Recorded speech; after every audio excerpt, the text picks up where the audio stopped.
서울의대 서울대병원 순환기내과에 근무하는 이혜영이며 오늘 학술 강좌 모더레이터를 맡고 있습니다. 인구 고령화와 함께 신부전이 점차 증가하고 있는데요. 신부전 환자에서 급성기 치료는 매우 중요합니다. 특히 급성기 신부전에서 저나트륨 혈증을 동반할 경우에는 이뇨제 치료에 제한이 있어 치료에 어려움이 많이 있는데요. 오늘 그러한 전해질 이상을 동반한 급성기 신부전 환자의 치료에 대해 알아보겠습니다. 오늘은 초대 연자로 서울대병원 순환기내과에서 중환자의학을 전공하고 계신 강지훈 교수님, 안녕하세요. 와 이대 목동병원 순환기내과 김경진 교수님, 안녕하세요.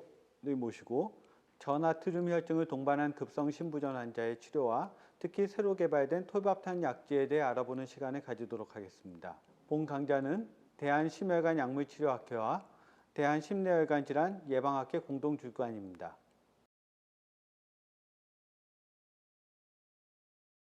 안녕하십니까. 서울대학교 병원 순환기내과 강지훈이라고 합니다.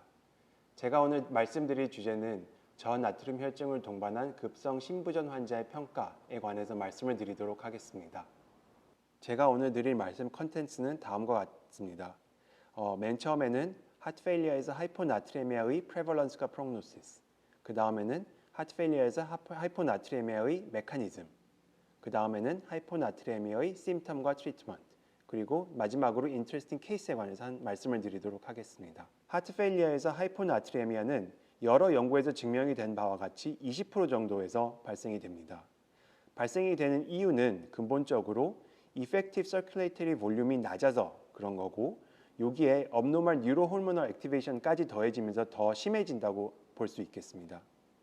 아래에 보이시는 표와 같이 하트 페일리어, 즉 디지즈 하트에서는 플루이드 밸런스가 노멀 하트보다 더 좁아서 정상적인 플루이드 밸런스를 유지하는 것이 보다 더 어렵다고 할 수가 있겠습니다. 그렇다면 하이포나트리미아가 가지는 프록노스틱 임플리케이션에 대해서 알아보도록 하겠습니다.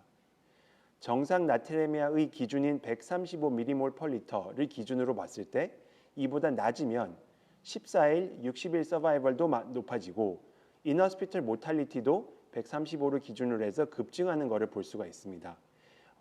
잘 알려진 옵티마이즈 하트 페일리어 레지스트리에서부터 증명이 된 결과입니다. 우리나라의 코레프 레지스트리에서도 재미있는 결과가 발표가 되었는데요. HFrEF과 HFpEF에서 모두 인하스피털 원이어 모탈리티가 하이포나트리미아가 있는 환자들과 없는 환자들을 봤을 때 하이포나트리미아가 있는 환자에서 유의하게 많이 발생을 한다는 걸 알 수가 있었습니다. 특이하게도 하이포나트리미아 프레벌런스는 외국의 레지스트리와 우리나라의 레지스트리와 같이 둘 다 20% 정도에서 발생을 한다는 걸 알 수가 있었습니다. 이 연구에서는 특이하게 persistent hyponatremia와 improved hyponatremia, aggravated hyponatremia, persistent normonatremia를 비교를 했는데 순차적으로 모탈리티가 많이 이렇게 발생을 한다는 걸 알 수가 있어서 역시나 persistent한 hyponatremia를 보이는 환자들이 제일 안 좋다는 것을 HFrEF과 HFpEF 환자들에서 모두 보일 수 있는 연구가 되겠습니다. 코라프 레지스트리를 바탕으로 해서 연구가 된 다른 연구를 봐도 하이포나트레미아가 있는 환자들과 없는 환자들을 프로펜시티 스코어 매칭을 한 결과 하이포나트레미아가 있는 환자들에서는 RV 펑션의 악화를 더 많이 보인다는 걸 알 수가 있어서 RV 펑션의 악화와 하이포나트레미아가 상당히 연관이 있을 수 있다는 것을 보였고, 서바이벌 커브를 봤을 때도 하이포나트레미아가 있는 환자들이 더더욱 악화가 되는 것은 RV 디스펑션이 있는 환자들에서 더더욱 악화가 되기 때문에 하트페일리어 환자들에서는 하이포나트레미아와 더불어서 RV 디스펑션도 같이 봐야 된다는 연구 결과를 보인 바가 있습니다. 추가적으로 저희가 하이포나트레미아를 논하기에 앞서서 우리 몸의 바디워터 디스트리뷰션을 잘 봐야 되는데, 다들 아시는 것처럼 우리 몸의 60%가 물이고 그 중에서 20%가 익스트라셀룰러 볼륨이고 그 중에서 3분의 1이 인트라베스큘러 볼륨이 되겠습니다. 이 볼륨의 밸런스를 유지하는 데 있어서 나트륨이 제일 중요한 액티브 케타이온이 되겠고, 역시나 플라즈마 나트륨이 플라즈마 오스몰라리티를 조절하는 제일 중요한 팩터라고 할 수가 있겠습니다. 때문에 플라즈마 나트륨을 잘 조절하는 것이 정상적인 워터 디스트리뷰션을 잘 유지하는데 중요하다고 할 수 있겠습니다. 그렇다면은 하이포나트리미아의 원인에는 여러 가지가 있을 수 있겠고, 크게 다일루셔널과 디플리셔널로 나눌 수가 있겠습니다. 다일루셔널에는 하이퍼볼레믹과 유볼레믹이 있는데 하트페일리어와 같은 질병에는 하이퍼볼레믹 하이포나트레미아가 있다고 할 수가 있겠습니다. 그렇다면 이런 하트페일리어에서 하이포나트레미아가 왜 발생하는지 조금 더 자세하게 알아보도록 하겠습니다. 경증의 초기 신부전에서는 여러 가지 카디악 뉴로펩타이드 때문에 나트륨의 밸런스가 잘 유지가 되는 반면에 신부전이 진행이 되면은 뉴로호르몬 시스템이 점점 더 이상해지고 말 어댑션이 생기면서 하이포나트레미아가 생깁니다. 대표적인 뉴로호르몬 시스템에는 레스 액티베이션과 심파테틱 너스 시스템 액티베이션 그리고 논 오스모틱 AVP 릴리스가 있겠고 기전을 보시면 레날 아테리올의 리시스턴스 증가, EGFR의 감소, 그리고 나트륨과 워터 리업소프션의 증가 등과 같이 여러 가지 기전을 통해서 신부전에서 하이포나트레미아가 생긴다고 알 수가 있겠습니다.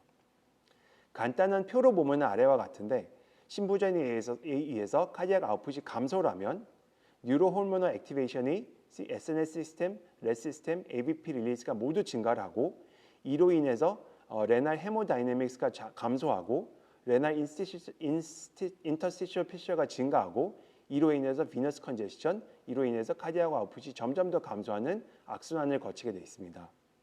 환자가 다이ure틱스를 사용하는 경우에는 더더욱 하트페일리어가 악화되고 볼륨 오버가 되고 다이ure틱스를 사용하면서 리지스턴스가 생기고 카디오레날 신드롬이 악화되고 이런 비셔 사이클을 계속 돈다고 볼 수가 있겠습니다. 특이하게 신부전에서는 디플리션 하이포나트레미아도 발생을 합니다. 요거는 주로 약제에 의해서 발생을 하는 건데 주로 사야자이드 계열 약제에 의해서 많이 발생을 합니다. 요 사야자이드가 더 많이 발생을 하는 이유는 사야자이드가 작용을 하는 신장의 디스탈 컨볼레이팅 튜뷸 쪽에 작용을 하기 때문에 그런 건데 이외에도 사야자이드 사용 이외에도 드럭 인듀스드 하이포나트레미아의 리스크 팩터로는 에이지 증가, 피메일 섹스, 로우 버디 웨이트라든지 아니면은 계절 여러 가지 원인 때문에 하이포나트레미아가 발생을 한다고 할 수 있겠습니다. 그렇다면 이런 하이포나트레미아가 생겼을 때 환자들에게는 어떠한 증상이 발생할 수 있는지 알아보면 대개는 에이심토매틱한 경우도 있지만 심해지면은 근육통이라든지 두통, 노지아 보미팅 그리고 컨퓨전까지 발생을 할 수 있고 하이포나트레미아가 매우 심해지면은 신경학적인 증상들이 발생할 수 있고 브레인스템 허니에이션이나 레스피레이터리 어레스트처럼 치명적인 증상도 발생할 수 있어서 어쨌든 시비어 하이포나트레미아가 시저널 데스의 여러 가지 치명적인 증상을 일으킬 수 있다는 것은 꼭 알고 있어야 될 것 같습니다. 특이하게도 환자의 클리니컬 스테이터스는 여기서 보시는 시룸 나트리엠의 레벨뿐만이 아니라 온셋이 느린지 빠른지 그리고 CNS의 어댑티브 커패시티가 높은지 낮은지 등에 따라서 다양하게 나타날 수가 있어서 저희가 환자를 평가할 때는 다양한 것을 같이 평가해야 된다고 하실 수 있겠습니다.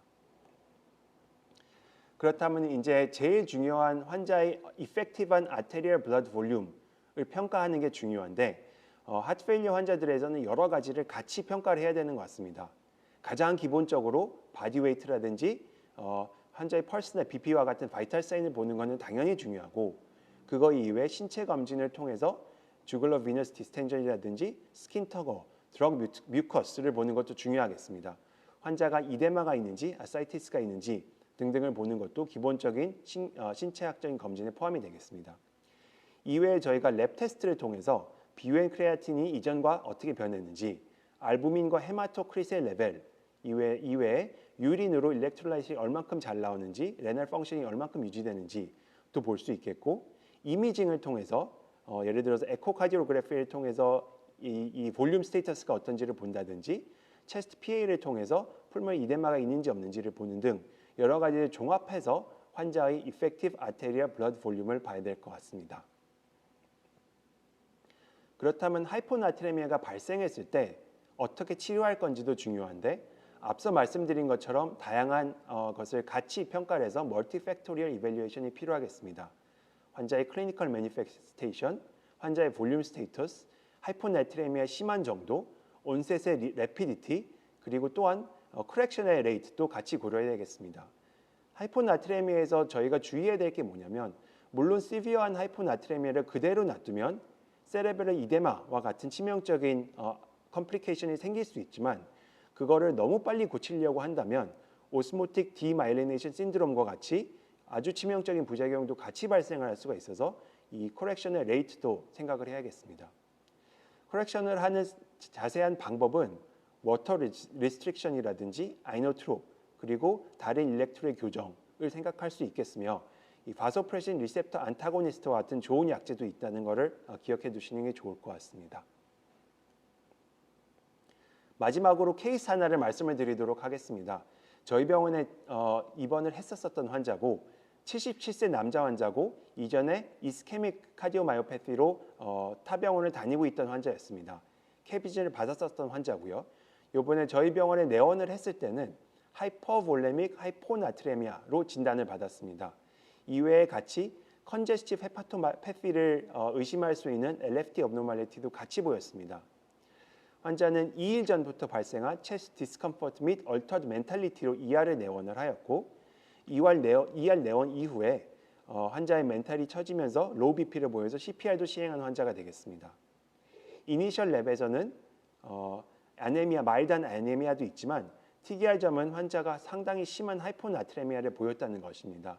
이 나트륨 레벨이 135 정상에 110 정도밖에 보이지 않고 하이포칼레미아도 역시 같이 보였다는 걸 알 수 있습니다. 이에 반해서 레날 펑션은 비교적 잘 유지가 되는 환자였습니다. 체스트 PA에서 보면은 카디오메갈리와 폴모널 이데마가 같이 있다는 것을 알 수가 있습니다. 네, 환자는 인튜베이션을 했고 이스케믹 카디오마이오패티이기 때문에 CAG PCI를 시행을 하고 IBP를 인서션한 상태에서 오셨습니다. 에코에서 보시는 것처럼 LV 디스텐션이 상당히 심하고 펑셔널 MR까지 동반이 돼 있다는 걸 알 수가 있습니다. 제일 중요한 일렉트로라이트 컨트롤을 위해서는 3프로 NaCl 그리고 라식스 IV를 PRN으로 사용을 했고 쌈스카 7.5mg BID를 처음부터 시작을 했습니다. 환자의 어드미션부터 디스차지까지 보시는 것처럼 61.5kg에서부터 53.6kg까지 감소를 했고 디스차지 시에는 라식스 1TQD, 스피롤락톤 0.5TQD, 쌈스카 0.5TQD로 사용을 하면서 퇴원을 하였습니다.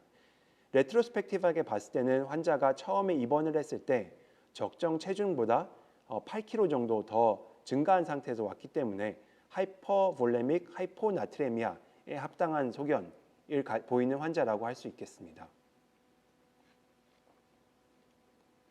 마지막으로 결론을 말씀을 드리도록 하겠습니다. 하이포나트레미아는 하트페일리어 환자에서 흔히 볼 수 있는 컴플리케이션이며 발생하는 것은 서큘레이션 볼륨이 적고 업노멀 뉴로호르몬al 액티베이션까지 더해지기 때문에 발생을 한다고 할 수 있겠습니다. 여러 가지 뉴로호르몬al 안타고니스트들의 사용에도 불구하고 이 하이포나트레미아는 하트페일리어의 디컴펜세이션의 큰 원인이 되겠고 이 하이포나트레미아가 발생을 하면은 몰비디티 및 몰탈리티가 증가한다는 것이 주목할 만한 점입니다. 워터 리스트릭션이라든지 아이노트롭이라든지 헤모다이알리시스, 솔트 서플리멘테이션과 같은 여러 가지 방법이 환자들이 치료를 위해서 사용이 되지만 특히 레날 데미지가 같이 있는 환자들과 다이uretic 레지스턴스가 같이 있는 환자들에서는 여러 가지 치료법에 제한이 있다는 것은 명백한 사실인 것 같습니다. 이런 기존 치료법의 이피커시와 세이프티의 리미테이션 때문에 아직까지도 하이포나트레미아에 대한 노멀 트리트먼트는 상당히 이 임상적인 요구도가 높은 상태라고 할 수가 있겠습니다. 앞서 말씀드린 바와 같이 하트 페일리어에서 발생하는 하이포나트레미아의 프로밸런스, 프로그노시스, 메커니즘, 그리고 심텀, 그리고 트리트먼트까지 볼 수 있었습니다. 어려운 내용이었지만 잘 이해하시면 더더욱 좋을 것 같습니다. 경청해 주셔서 감사합니다.